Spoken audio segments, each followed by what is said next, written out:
Mambo vipi, everybody? Welcome to another edition of Eddy and Company, the Actors Conversations, right here on Actors Club of Kenya on Facebook Live.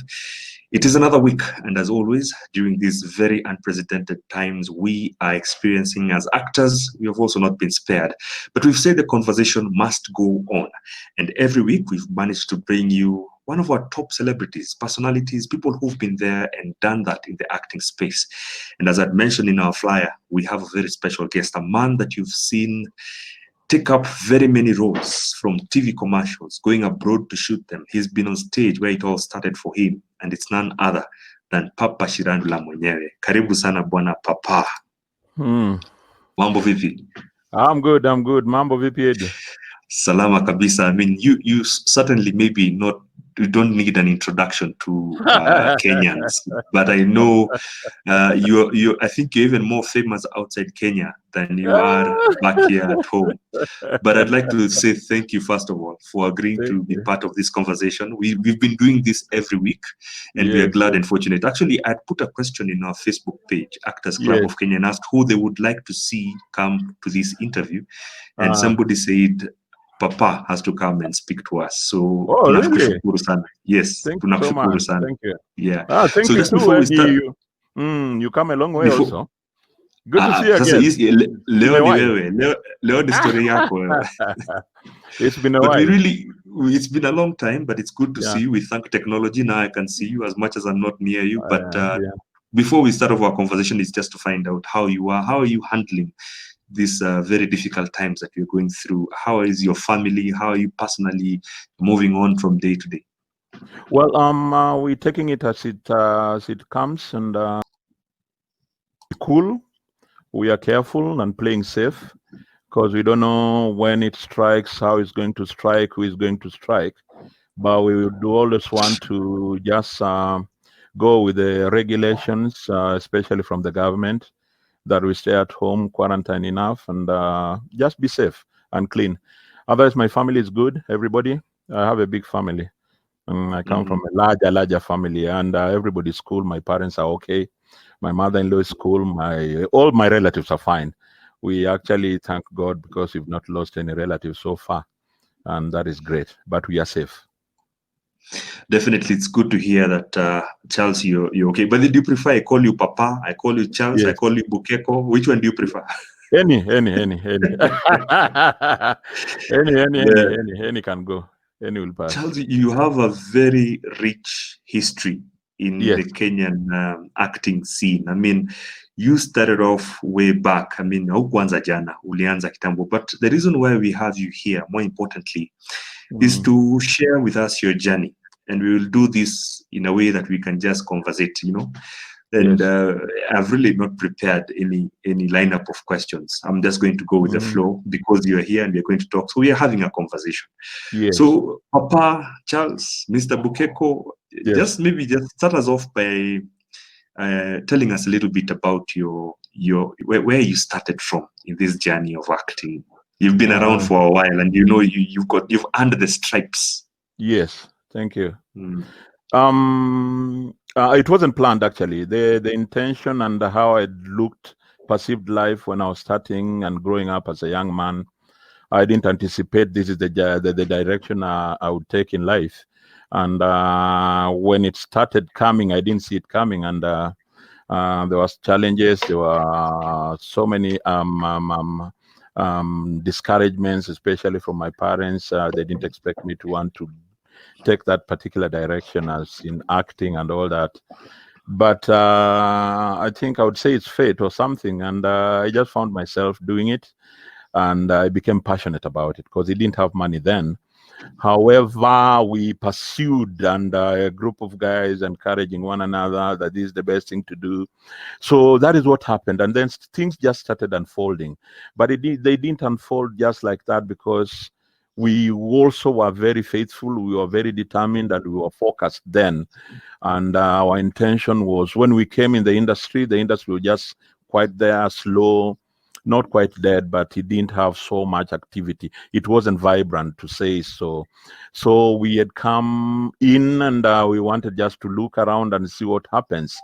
The most important thing, and the thing that actually made me to hang around, is I met so many people who actually helped me a lot, and I don't know why. Most of the people who actually helped me are people I didn't even know before.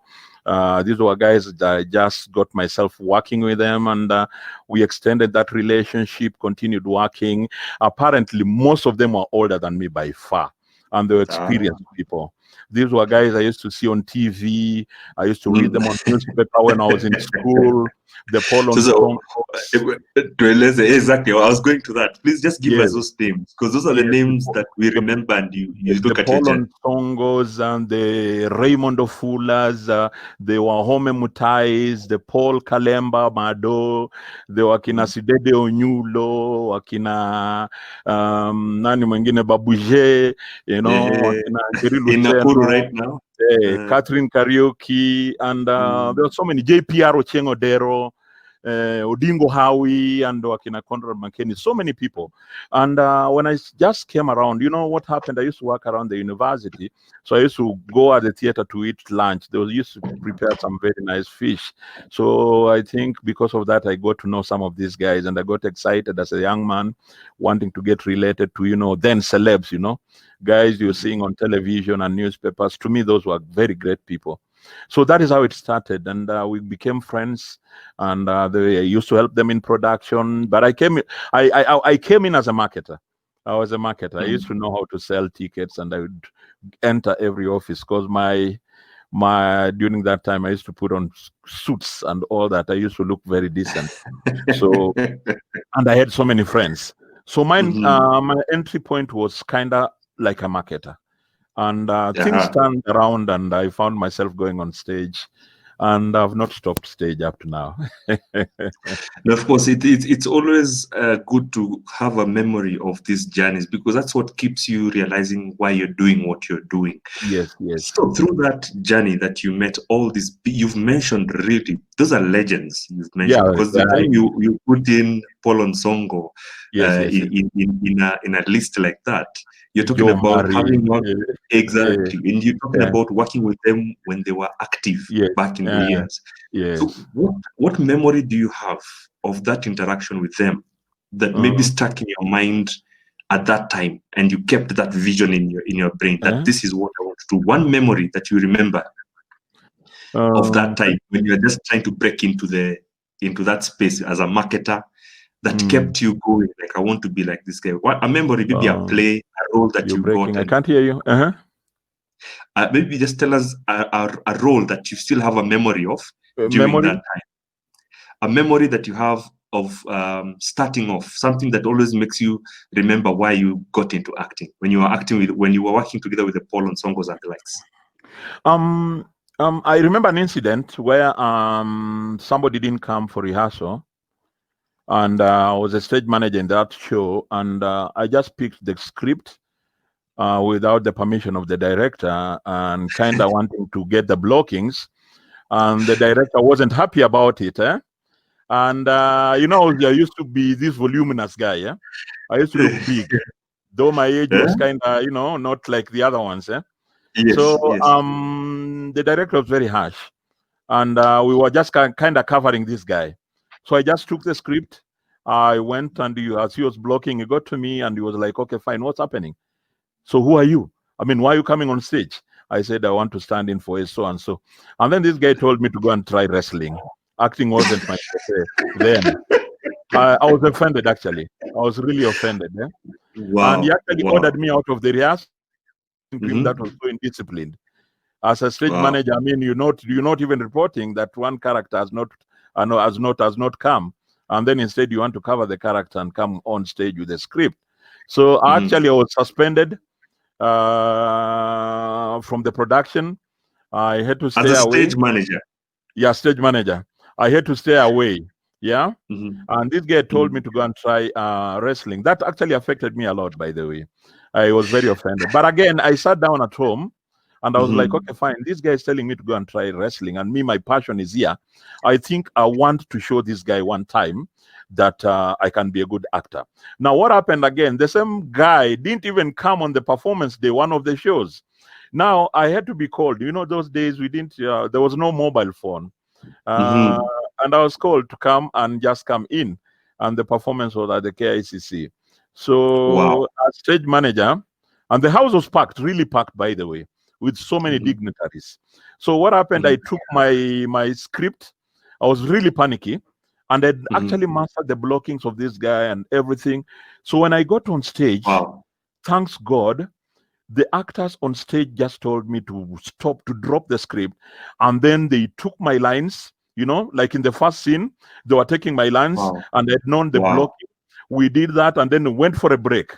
Can you imagine the second part of the show, I came without a script and I pulled a very serious one.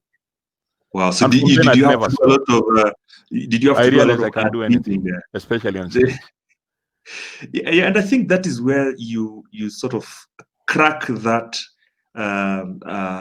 dream, where you suddenly realize, yes, this is what I want to do. How was that feeling?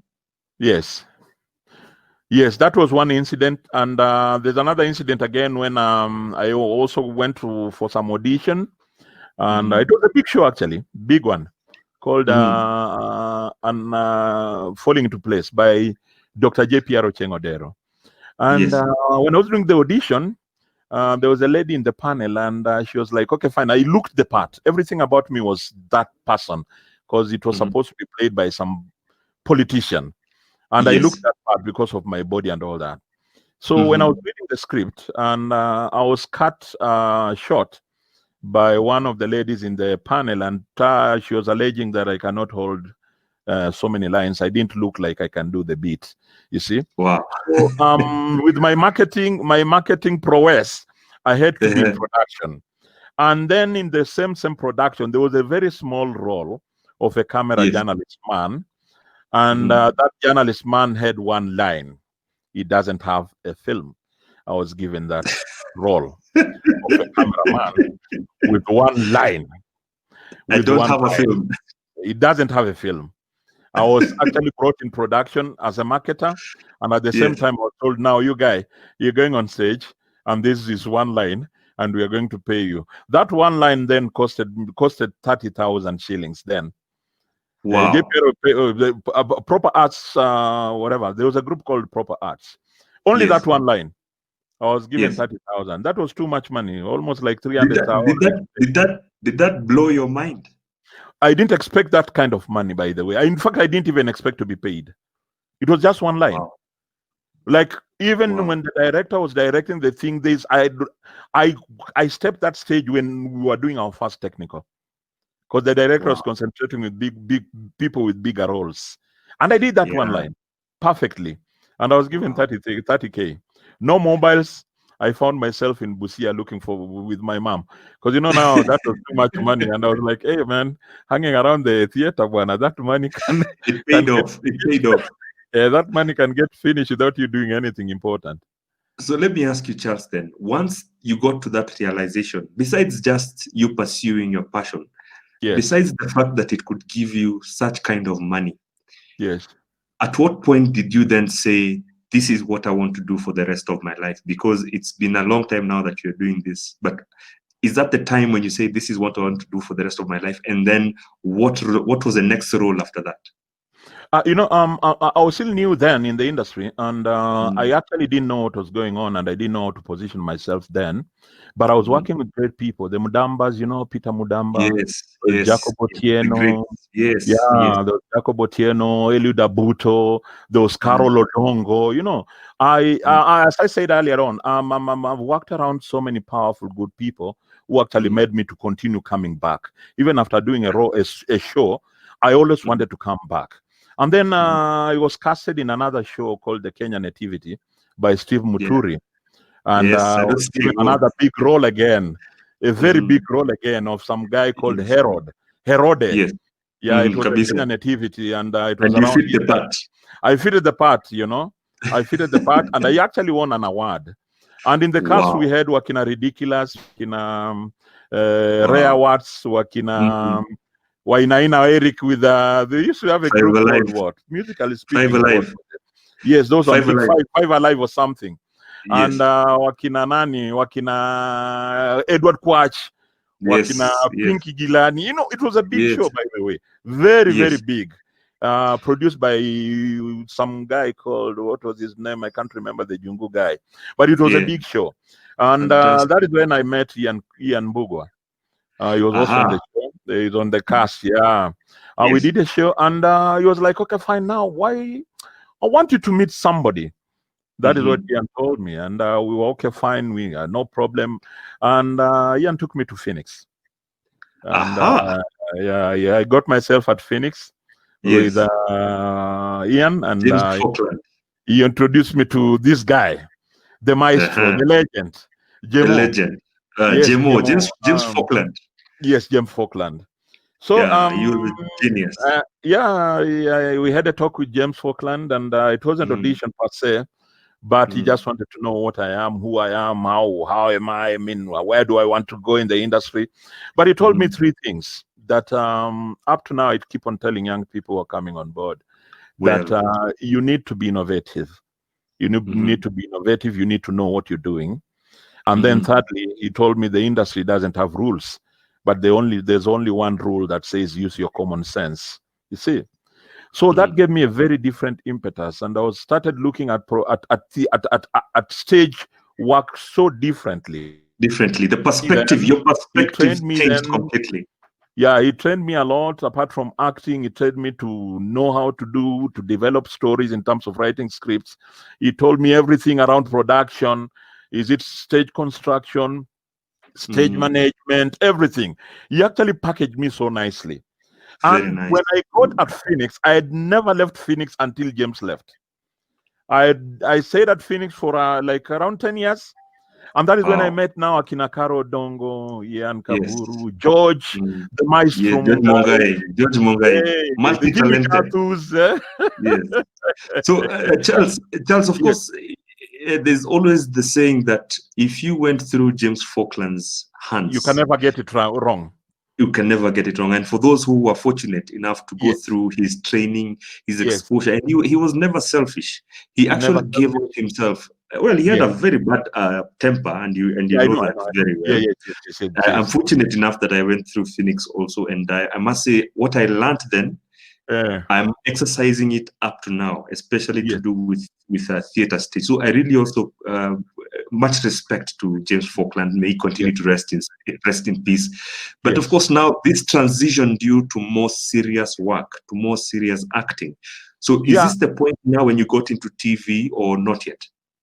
Well, I'd not seen television anywhere apart from those call-ups, movie call-ups, and the casting calls and all that. Casting calls and TV advertisements and all that. But I'd never seen myself on television. What I thought I would do was to remain on stage and just try and perfect certain things that Jemo did. Like there was so much, guys. You look at James Falkland as a stage director. You look at Carol Odongo as a stage director. You look at George Mungai as a stage director. You look at Ian Bugu as a stage director. They all give you different things. The approach is totally different. That is when I realized professionalism is just the mind. It's not anything. It's the state of mind. And I think from then, I decided now, I think I need to do more. Because look at it like this. You want to be on stage every day. And you are aging. Like, for instance, we used to do runs, 15 runs. Those are 15 shows. You have to do those Thursday to Sunday. Yes. 15 runs. Every day, one show. Exactly. So we are talking about a rehearsal of 1 or 2 weeks, because the first week is actually going through the script. The second week is blocking. And then the third week is running the show now on rehearsal. You can imagine dropping a script and picking another one, dropping the script and picking another. That was too much. That would be too much, especially people like us. I don't know. James used to have this thing about me. He used to give me very big roles with so much lines, a lot of lines. Like I remember, they believed in you. Yes, I remember they believed in you. And The once first show, James yes, Falkland believed in you, he yes, will always keep his confidence in you. And that's why I think he did what he did to you, giving you those big roles. Look where you are now, man. yes. James gave me so big roles. Like the first time I went on stage in Phoenix, I appeared in a show by Filippo de something. The name of the show was Saturday, Sunday, Monday. It was an Italian show, Yes. directed by James. Very big cast, 5 scenes, and I stepped on stage and I didn't leave that stage Wow. for the whole 5 scenes. Yeah, and then from then I think I never stopped. There's this thing about Jemo that he liked about me. Anytime from then, when he wanted to do anything, he would want me on board, either as director, either as stage manager or something, any production that he did. However, I also met very professional people, the Helen Kellys, the Yes. Lupita Nyong'os. They were still young guys coming from school.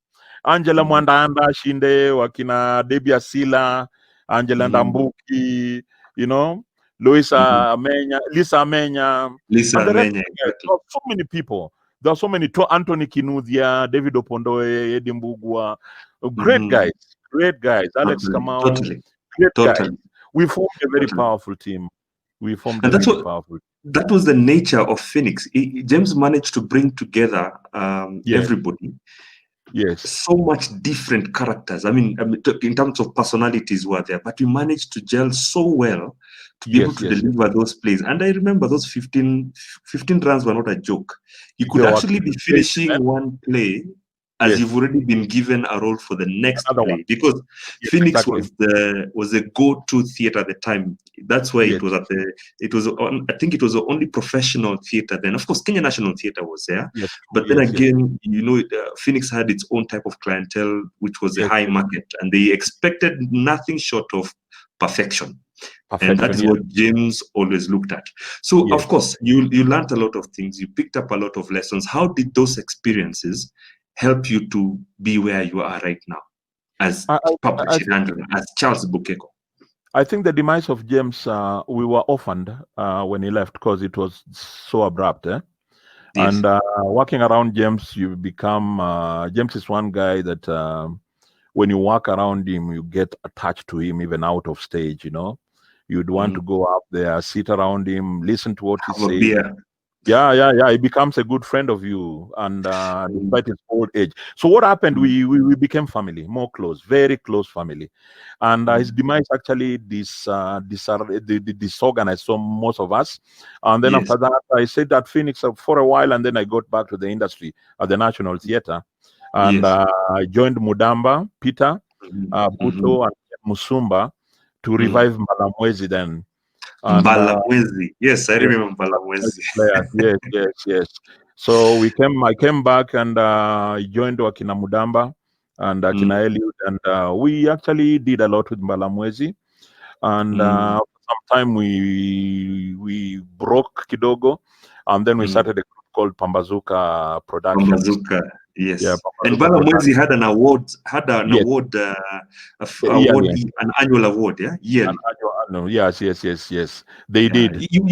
You were the innovators at the time of not only just producing theater plays, but you also innovated the acting space by making it more creative, recognizing talent and giving people opportunities.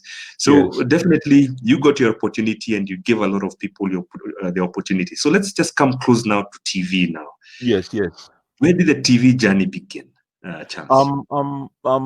While at Mbalamwezi, while at Pambazuka, after Pambazuka, I got myself in Makutano Junction, and with David Campbell, and I started doing roles and all that. And while doing that, Bob was starting something, Bob Nyanja, with Cinematic Solutions.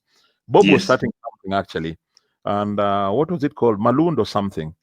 There was like a small film he was doing, and he wanted us to come on board. I did come on board while I was doing something. Is it the one that two characters were locked in a room? Were either locked in a room? Yes, that one. Balloon. A guy they were locked in the toilet. Yeah, that one. That's very wonderful film. It was a very wonderful film. Very, very, very brilliant. So I did that role, and apparently I was so tight then because I was shooting Makutano during the day, and And it was empty.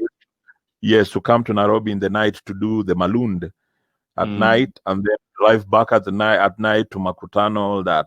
Yeah, that is what it was. Apparently, we won an award with what is it called, Malund, Yes. and was it the launch of the award? I think the launch. The show was so nice. And Bob arranged for a launch at Junction, at the Junction. So we went there, and that is when I met Washira Waruru, which is. And after the launch, he was so impressed with the character, because my character in that Malund was a Wochi. I remember the Ochi, by the way. I remember the Ochi. Outside the toilet or outside the building? In the building, but just at the corridor, you can see the toilet. Corridor. Exactly. So the guy comes from Ongwaro drunk, and the much he does is to sleep all night in those cartons. But now guys are talking in the toilet. He's imagining these are just not guys. These are just things in his head, So he gets scared. And then Carol was a funny role, a small role. So I think that is how things turned out. So for Papa Shirandula to come out. Yeah. Papa had not been born yet, and we just met Washira. And Papa had not been born. Okay. So I just met Washira, we talked, we exchanged numbers, and that's it. So after a while, he calls, and I go to see him, and he's like, okay, fine, Sasa, how about this thing, Bana? How do we try and see if we can extend this role and see what we can come with? That is what it was. I had not gotten what he wanted, actually, or what he meant. But he had a vision. He had a vision of what. Yes. He had a vision. But he needed that person to bring it to life. Yes. He was seeing it in you. Exactly. In his words, why don't we extend this thing and see how far we can go? And I was like, okay, fine. I wasn't getting what you're saying. But again, later on is when it started thinking in me that what he's saying is that we can do a show with this Kawochi and see how it goes. So when I understood what you were saying, then I sat down and I was like, okay, fine, let's try and see how it goes. And that is how Papa came. Yeah. Wow. Yeah. So there's a story behind Papa Shirandula. There's a story. Yes. You just didn't sit down and write a character. It actually started off by. I have uncles in Mumias. I have uncles in Mumias, and most of them stay in Ongwaro. And I know their lives. Yeah. In the village, there are different people. And in Nairobi, there are different people. Those situations where you get married in Nairobi, and the one in Nairobi doesn't know the other one in Mumias or something like that. And life goes on. So I just started seeing one of my very naughty uncle, and I was like, why not? I mean, why not? And then when we were doing our stories and doing our scripts and all that, that idea just came in, and we sat down with coaches, and we talked about it, and that is how it started. And he was like, let's take a risk and see how far we can go. And that is what it was. 15 years today. Wow, 15 years playing the same character. Now, Papa Shirandula, how did you come up with the name? The name is a Luya thing. Papa is just Papa. And then Shirandula, that one is a story about a guy who is just like a terror in the village, Shirandula is like he's a terror. He's like a terror, somebody who tears things and goes, Like, when you talk about everything. When you say in Luya Randula, it's just tearing things as you move on, yeah? You are this macho guy, this guy who's terrorizing people in the village, all the dames, madames, what and you know that kind of thing. So that is how it came. So we had to look also for a name that would appeal, and yes, it did appeal. So the rest. Amazing, man. So how has the journey been? 15 years, and you've had some very big names coming through that show right now who are reaping big right now, having come through Papa Shirandula. I know Jalango came through Papa Shirandula. You gave him a platform together with Otoyo. Otoyo was yes. part of it. Otoyo was there. Yes. And how Will did you Broder. end up putting Will Broder? How did you end up putting all these characters together? Did you identify them yourself, or they just came on board? When we started, we just started placing stories because now the story that we had was about a guy who is not quite a humanizer, but he has so many wives. But again, you're having so many wives and you're not responsible. You just marry and abandon. Wherever you stop, you marry. So this is a village old man who comes in Nairobi. Actually, not an old man. He's a young man. The story is like the young man comes to Nairobi. You know what happens is like most of these watches from home, they've worked in those areas for long, and when they want to go and leave, they would want to get a guy in the village to come and hold brief for them with reasons of, when I come back, I'll get my job. Otherwise, you just don't go on leave. Just like that, malenge. You'll come back and get somebody has taken your job. So the story is like one of my uncle was doing that job and brought me around to hold brief for him. Yes. And Papa being Papa, he was a chubby guy, very talkative. You took over. You talk English from the words. You just mix English. You don't talk English. You mix those. We call them bombastics. Those big English words that don't make sense. Yes, and then of course his PR was high, and he was very likable. He was working around Parklands. That is a story, and this guy was actually very, very likable. And while working there, there's this guy who came, a small boy in a matatu, bringing a girl to maybe, to see a guy in a hospital in Parklands. Apparently, when they're coming out of this matatu, the water breaks because the girl was pregnant, and he was like, okay, fine, the kid is coming anytime. So what happened is Papa ran as a small boy, picked this girl, took him to the theater running and all that, and the girl gave birth, and that was it. Yeah. And then that was it. So apparently this boy, at some point, gets a very, very big job. The father-in-law gives him a company to run. And he remembers this Wochi who helped the wife to go and deliver.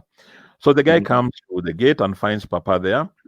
And they talk, and then he offers Papa this opportunity with the intention of Papa going to college. Because actually, when talking to Papa had not gone to school well, and he was like, "Okay, fine, you can still work, man. Come and work with me. I can pay for you. What you do, you go look for a college and then bring me that kanini, and then we'll pay school fees and see how it goes. Sort it out." But anyway, man, yeah. Don't work like this, man. You need to change your life. So Papa is given money. He goes and squanders the money. Yes. He doesn't go to college.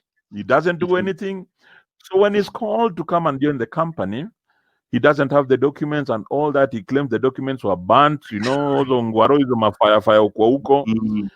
is what it was. So Papa ended up being a guard there again, and that is what the story was. These guys who come in institution, you can't sack them.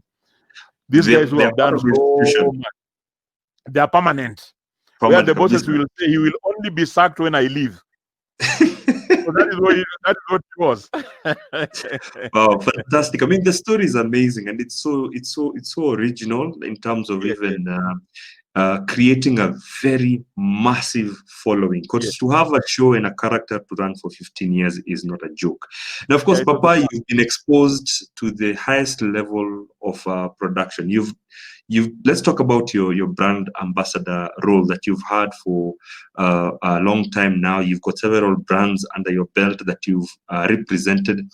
Just how is that going right now? How are you representing anybody right now? I mean, you are at the top of your game right now to be able to represent Coke. You've represented GoTV and many other brands. Yeah, I've done quite a lot, and I'm just humbled to have worked with Coke in a big way, Coca-Cola for a while, and had an opportunity to see the whole world. Yeah, I can imagine. I shook big hands and big people, big women in the world. I met all that. I want to thank God for it.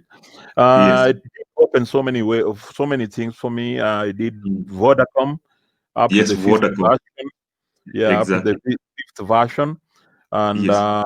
also at the moment I'm working with GoTV as a brand Yes. ambassador. I'm doing my 6th, 7th year. And Wow. there's so many other things that I've done, actually. Some I can't even remember. There are so many. The- But I want to the- appreciate God. We're still working towards our pinnacle. We are not there exactly. yet. But Exactly. we thank God because of the journey that we had before, and the way God has opened ways and doors for us, and where we are today. We couldn't imagine we could be where we are. In fact, we couldn't even imagine some of us would even own bicycles. Having had a humble growth in Eastland, Mtaani, and Um, life was Kabisa, ruthless. It wasn't hard. Kabisa. Life was Yeah, very so ruthless. I can imagine, but the biggest journey is getting out of that when you find something that you can Yes, call, you can say it's your calling, and it's very fortunate you found yours. So let's yes, look at the thousands of young talent who believe they can be where you are. And I'm always encouraging young guys, don't try to be like Eddy. Don't try yeah, and be like Charles Bukeko. yeah, Create your journey. Now, of course, yeah, the question then comes to their mind is, so how do I create my journey? Let's now look at advising our young potential top actors, our next Bukekos, our next Jimmy Gathus, our next, Lupita Nyong'o. What would you yeah, start off by advising these young people, especially those ones leaving college now or leaving high school and starting off this uh, journey? Because the landscape has changed, Charles. It's not I the know. same way it was back in the day. Remember saying you never had a mobile phone? We never had mobile phones at the time. We So didn't. let's start off by just advising this. A lot of this young, and they are watching, I'm sure, right now. Yeah, yeah. What would you advise them? It's very sacrificial, and Mhm. you need to take your position. It's very, very, very hard to want to become what we are, but it's so easy to become who you want to become. So I think there's nothing more other than discipline. When you're disciplined, you will always be focused. And the most important thing, and this is what I love, and every time I work with younger people, I tell them now, when you are starting whatever we are doing right now, that should help you see the end of what you want to become. So, in short, what you're saying, you need to see yourself in 15 years to come. Even when you're doing a show, you need to see the 15th episode in the 600 or 1,500 episode when you're beginning the first one. So I think life is about positioning. What do you want to become? What are you? How are you positioned? Do you have the tools to become what you want to become? Because now the young guys have been told so much. They've been told so many things. They are even having opportunities to sing encouraging things on television. Nowadays we have people called counselors. You see, guys mess us in the house, our young guys, and then you'll be told, oh, you need to take your son or your daughter to the counselor. We didn't go through that, and we became what we are. So there's so much around that you can pick on and become what you want to become. And there's so much around you that you can pick and destroy you like you've never known. You see, there's internet, things are digital. Today we are talking with you. These are things we never even imagined to do. You Can see? you imagine, man? But I Never. think, yes. Like me, what I tell my children especially is I support them to what they want to become, and I want to guide them. I would not coerce them to want to do things that they don't like.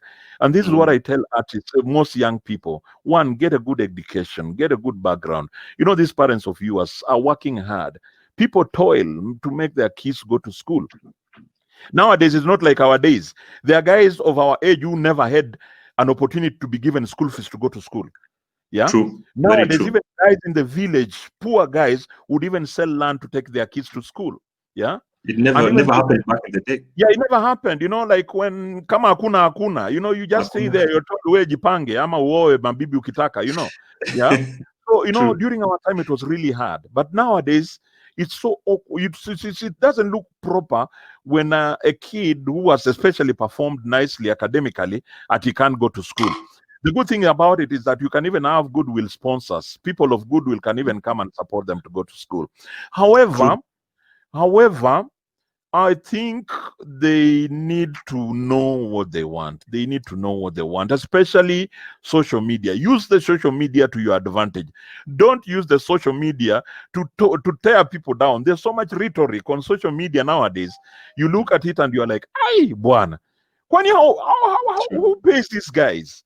They are too busy doing things that are scaring, you know." So I think it's one discipline, focus, and then just know what you want in life, and then the rest will fall in place. So there's a question that we get a lot on our page, Actors Club of Kenya. You find a lot of people asking, Maze, see you connect me, see you give me a chance. Tell me if you can get me roles. There's that misunderstanding that acting is something that you can be given. And it's something that I'm finding a lot of young people don't understand. So maybe just to clear it up, what would be the best starting point for these young people when they're looking for this opportunity? Remember, you said you are a marketer. Yes. You kept on going to these people who are much more older than you. Kept on going to it and until they noticed you. So I'd like to demystify this thing. People always thinking they can get a connection to be an actor, to get into a casting session, to get an audition and get that role. What would you advise these young guys? For starters, I think I'll say acting is not. Hello, can you hear me? Yes, I can hear you. Okay, fine. For starters, I think I want to say acting is not a fallback plan. It's not plan B. It's a profession, just like any profession, you know, like doctors, bankers, engineers, and all that. It's a profession that nowadays is actually putting food on the table of people. So it should not be a place for people who don't have anything to come and do, and they want to come there, or people who have actually not achieved what they want to achieve and come. So for me, I think sometimes is you don't just say you want to act. You don't say you want to act. What happens is, what do you have? Personally, I would not even want to even get related to anything, what you are.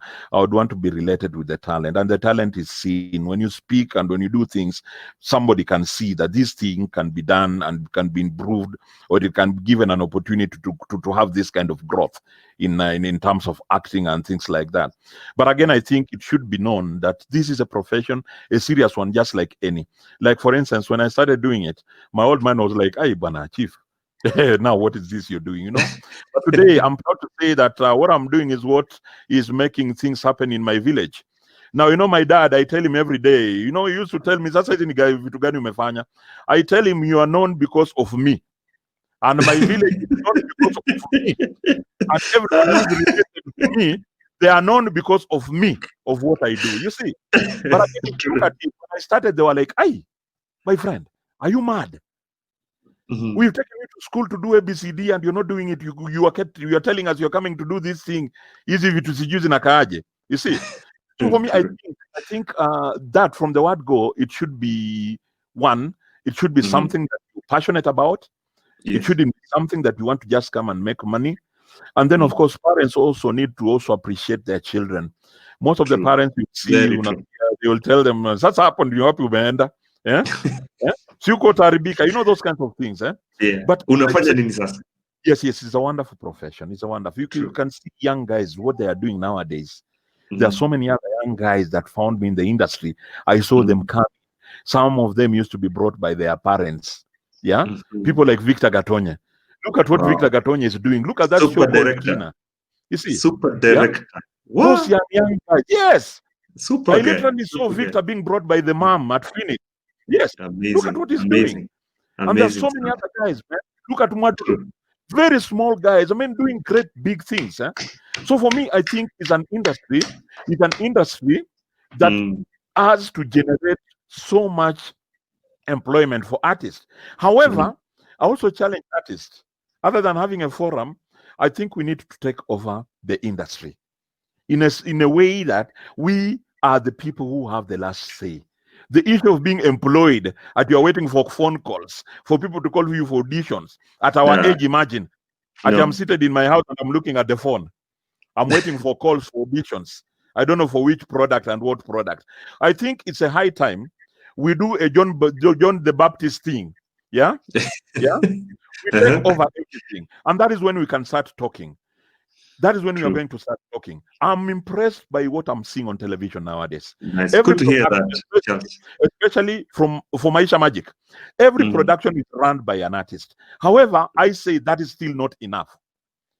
Carol Odongos are there, June is there, Sami Mbaya is there, Victor, these great guys, and these other guys that were even in True. Tahiti High. They are doing great Yes. things, and that is my Amazing joy. stuff. Amazing stuff. However, And yes. however, I say we need to take charge of the industry, as in from A to Z. Tusingoje. No. We need to call shots. Let us not wait for guys who are financially choomed to run the show.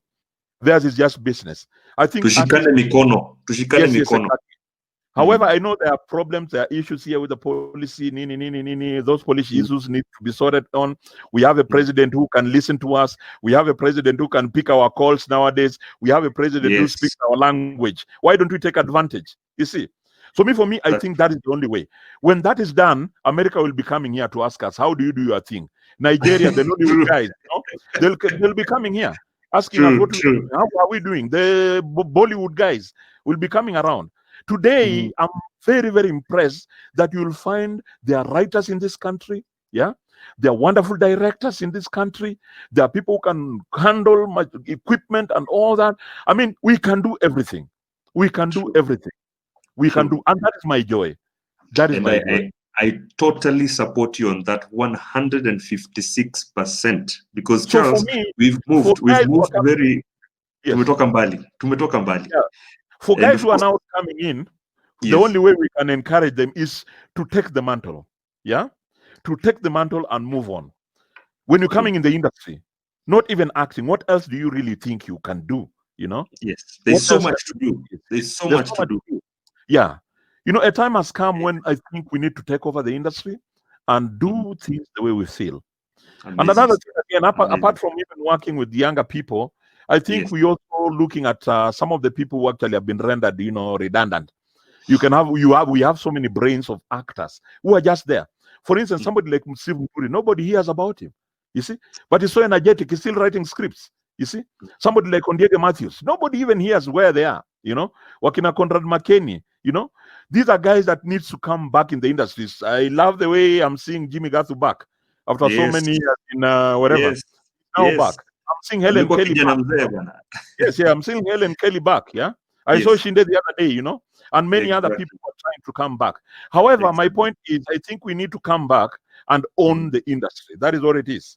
We are blessed by God. We are creative people. We know what it is. We know the journey. We know the terrain. The industry. I totally agree with you.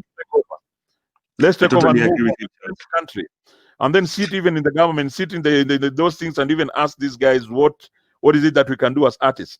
We need also to push the government to give a slot even in parliament, other than going for elective offices. We need to have representation in government. You see, that's what we're talking about. Yes, it's true, and especially yes, especially even yeah. Especially now with this pandemic, it's brought in a lot of question on where the artists, and we've seen the government has given they're supposed to give the artists some form of way of supporting their projects and the initiatives. I don't know if you've picked up about that, and what do you think about this government's support to the artists? Is it enough? Is it too late? Is it going to be sustainable? What I'm looking at it, I think it's supposed to be the other way around. Yeah, this thing has come, the COVID-19, and we're looking at the COVID-19 now. We having three people now. There's this person who understands this thing is there and they can take precaution, whatever. And there's this second person who doesn't know what is going on. Is either here or not there. He can want to say it's not there, it's not. And then this third person who has refused and said it's not there. It's not. The government, yes, that hard guy, yeah. And me, I think the focus should be on that third person. The third person who is saying this thing is not there. He has actually refused, and then you see. So for me, other than wanting to say they're giving artists whatever they want to give, me, I think what the government should do, I think, is to involve big names and great artists to help them make those decisions, even make those policies. make decisions, even going down to where these problems are. There's so much floods. In fact, floods, like in my village, guys are dying of floods, I think the government, yes, when they're doing what they are doing, especially when they're carrying this COVID crusade, they need to involve guys, even sending guys to places where there's so much, like, what is it called? Mombasa Kule. What is that town? Small town or something. And, places like Isili or maybe Kibira. We need to go there and just in one word, in one message, let's be safe, let's play safe, let's be careful. I know they're working hard to make sure that guys understand what it is.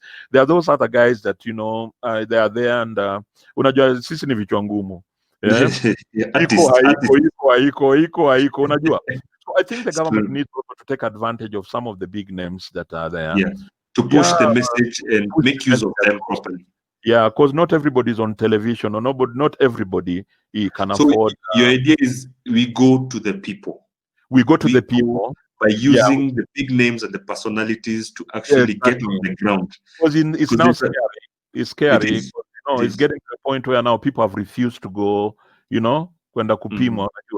Guys have refused. So if they see Charles Bukeko going to be tested, just go there around them and talk to them and just tell them this thing, when you get it, I get it. So guys, man, we need to play safe. We need to do ABCD. We need to support this government. Mambo ya siasa ni kando, So when we talk when you talk to these guys about COVID, sometimes unasikia wanaanza kuleta mambo unye na Raila sijui nini. Hapana, wachaneni na hiyo mambo. This is COVID, When you get it, I get it. So the only thing is that we need to understand that this thing is not good, this thing is bad, and we need to look for ways to support even the government, at least make it even closer, flatten the whatever. What is it called? Flatten the gap. Flattening the gap. Yes, Charles Bukeko, I know we don't have much time remaining, but I'd like to ask you in regards to moving forward in terms of now. What would you advise the actors to be doing at this time? Okay, I know they can be used by the government to go and help to sensitize people, but as an actor, mimi kama Eddy, maybe I'm an actor, but hakuna casting calls ina happen, hakuna auditions ina happen, hakuna plays ina happen. Niko home nimebangaiza tu. Encourage me. Encourage that guy at home who does not know what to do, because he's thinking umefika mwisho. So I'll be a COVID. What we've done, me and you and the rest of the guys who have been in this industry, we are known and we are big names, and we cut across. I mean, we are not regarded as politicians, I think we need to get to a point where we get back to the government and try and find out what is these things that we can do together. Is this policy issue? I mean, trying to sort out this policy issue so that we at least move around with the government. You see, at our age now, we are really edgy. We are really edgy, and we've actually impacted positively in society. We've done so much, But I think it's also time that we also want to get back, try and get these guys, Gava guys, and sit them down and try and maximize on what we have, some of the ideas we have as artists, some of the some of the clouds that we've been, pulling around, you see, so that when they are having their some of the things they want to highlight, they can want to use some of us here, like all that. Even all artists today, artists are really making so much. They are really doing a great job. So for me, I think before we start talking about how we can encourage each other, I think we need to ask ourselves a question: what legacy are we leaving in the industry, especially people of our age? Because today, I don't think we have a good forum that can address issues of artists, a clean, good, fair forum, so that any person who claims to be an artist should be in that. Whatever. I know there are so many that are happening. Wakinabuto has some. There's MCK, Mziki. There's too many pockets of many things going, but not united. Yes. So bottom line, I think we need to get one good one that can be checking on who brings what, especially when you're talking about film and movies that come in the country. Could these movies be coming through that? What is it called? That platform, the artist platform. Could they be the ones who are advising the Minister of communication or whatever what is supposed to be done? it is saddening sometimes when you hear big movies are around and somebody like Bukeko is not even aware. He doesn't even know anything. And then instead of getting South Africa, not even that, those are, you're seeing a movie and with somebody that looks like you, but is not even delivering whatever. Ati walikuwa natafuta Bukeko, akaambiwa Bukeko atalipisha domob. Tuachane na hiyo maneno bwana. Crazy boy. Inaturudisha nyuma mbaya sana bwana. If artists can take control of their whatever, their industry, then these things cannot work. If you want somebody like that looks like so and so, you atapatikana. And this person, there is a lot of talent here, good talent, by the way. It's not fair for a banker to do that role. It's not fair. It's not fair for a doctor, a gynecologist, that is taking a role of a driver, and you can do it well. It is not fair for a nurse to do a role of a first lady in a movie, and we already have other people there. So I think, in short, I think it's on our side, and I've always told some of my colleagues that sometimes the government can do without us, but we cannot do without the government.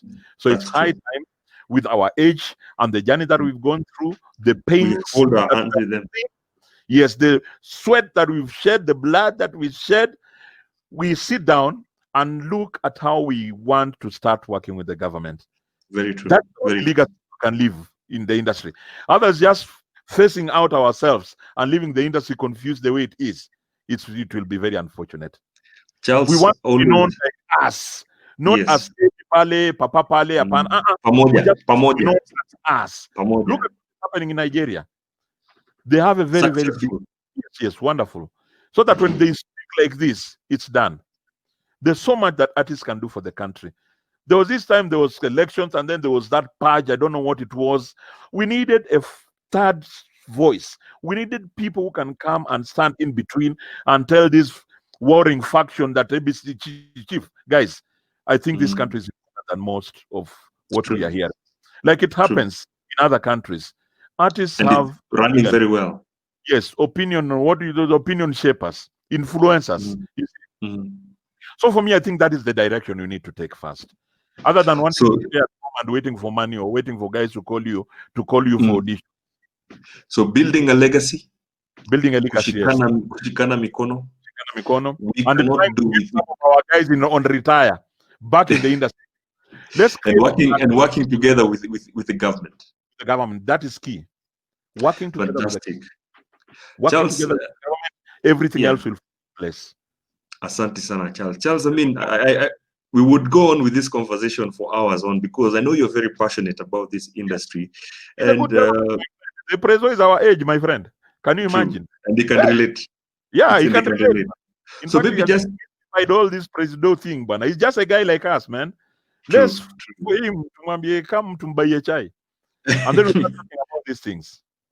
So, Charles, what would you wrap up this conversation? Maybe some word of inspiration or motivation to these people you're talking to right now, the ones who are watching, in terms of just as a wrap up to the many amounts of wisdom that you've poured here today. What would you advise us as a young people moving forward? Just maybe a short inspiration, a word of encouragement to all those who are working towards their successes right now. I would want to first say that when God created heaven and earth, he had a creative mind, and it was so artistic. You look at the designs, the lakes, the mountains, and all that. So me, I always want to relate myself with God. God is a big artist. Yeah. So for artists, especially in Kenya, from up all the way down, I know there are so many other creative people down here. I think we need to take an opportunity, shape this country, make this country look better for so many things to happen. Let's make this country. Let's beautify our country. Let us make it work. Let us speak creative. Let us encourage our people in government. Let us tell them they are doing a good job. When they are not doing a good job, we tell them just with love. You guys, hapa mnahata. Unasikia? Let us stop making noise. Let us just be one thing. Let us use social media to our advantage and create jobs for ourselves. But above all, let's love each other. This is Kenya, man. Kabisa. Charles Bukeko, Papa Shirandula mwenyewe, asante sana. Maybe just quickly, a quick short one. What are you working on at the moment? Still, of course, there's a break you've taken, or are you working on anything different besides Shirandula? Just to let us, to update us where you are at. There are so many things that we're thinking. We having a team. There's so much that we're thinking of doing, but we're just looking at how this COVID will go. Okay. And COVID goes, you know, that is when everybody will say it's a victor. By the way, COVID ikisha, whoever will be there, he'll be a person who has achieved a lot. So we're actually looking at so many things to do. But right now, if you look at the situation, you can't quite say outrightly that this is what we'd want. Exactly. But we want to do so much. We want to do so much. The intention also is to bring the old guys back in the industry and to see what we can do. Yeah. Or like even before we get out of the industry, there are so many other people who actually held my hand and worked with me. Today they're just out there. So the intention is to bring them back and see what we can do together. Kabisa. Very good, very good. I mean, it's good to remember. I'd like to call them the veterans. And of course, not all of them are where they want to be right now. But of course, with a mind like yours and where you want to go, we definitely wish you all the best. So when you start looking for your projects, you've got Actors Club of Kenya. You'll come and tell us when you're looking for actors. No and I'll try and make a way of you joining that club somehow, but I'll find out. I know you're not on Facebook, but we'll make sure we find a way of getting you part of that club. But Charles, thank you so much for giving us this time. I know there's so much we would like to talk about, and I wish you all the best. Thank you. Asante sana. God bless you so much. Have a great time ahead. Asante sana, Charles. Asa. All right, don't go yet. That was Charles Bukeko, or if you like, Papa Shirandula. What an amazing conversation we've had right here on Eddy and Company. And we had wanted to have this show live, but we had our own logistical and technical issues, but it's a recorded show. But either way, you've had the man himself. We need to remember we have to leave a legacy. And also we need to remember to take care of our veterans. But we also need to remember, more importantly, to work closely with the government if this industry is to go anywhere near where the Nigerians are, the Indians are, where the Europeans or where the Americans are. We have the potential. You heard it from Charles. He's been in this industry for such a long time, and he knows we have the potential. We have the actors, we have the crew, we have the producers, we have the writers, we have all that we need to be able to match up with all these other continental giants that we have around the world. But then again, we'll keep the conversation going, and we thank you for keeping it here on Eddy and Company. It is Actors Conversations, hashtag Actors Conversation. We'll keep doing this, and next week we bring you another guest. Until then, goodbye. Thank you, Eddy.